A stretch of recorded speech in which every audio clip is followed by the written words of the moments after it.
السلام علیکم ورحمت الله وبرکاتو.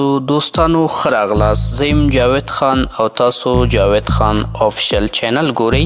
دوستانو په دې ویډیو کې به زه تاسو ته د ټیک ټاک د ویډیو وایرل کولو مکمله طریقه وښیم چې تاسو څنګه په ټیک ټاک کې یو ټریک یو تخنیک وکاروئ او ستاسو ویډیو په کم وخت کې وایرل شي، ویو هم ترلاسه کړي، لایک او همدارنګې کمنټ. نو دوستانو مخکې له دې نه چې ویډیو په طرف باندې لاړ شو، تاسو نه مې هیله غوښتنه دا ده که چیرې زموږ چینل ته نوي یاستئ، چینل ځان سره ضرور سبسکرایب کړئ، ویډیو ته لایک ورکړئ او همدارنګې ویډیو د خپل ملګرو سره شریکه کړئ. نور نو ستاسو وخت نه نیسم، راځو دوستانو دې نه به داسې ټیک ټاک را خلاص کړو. تاسو به خپل ټیک ټاک ته ورشئ.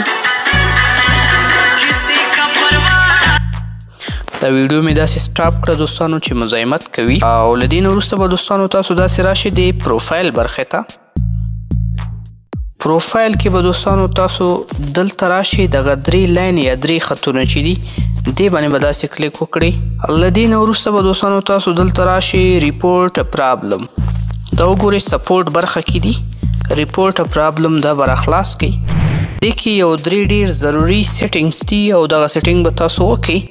هغې نه وروسته چې تاسو هر یوه ویډیو ټیک ټاک ته اپلوډوئ نو د هغې به تاسو ته ښه زبردسته ویو راځي او ستاسو ویډیو به فاریو ته هم ځي. دوستانو دا پیج چې کله را خلاص شو، تاسو به راشئ اول نمبر سیټینګ آی وانټ ټو ګرو مای اکاونټ، دا به داسې را خلاص کړئ.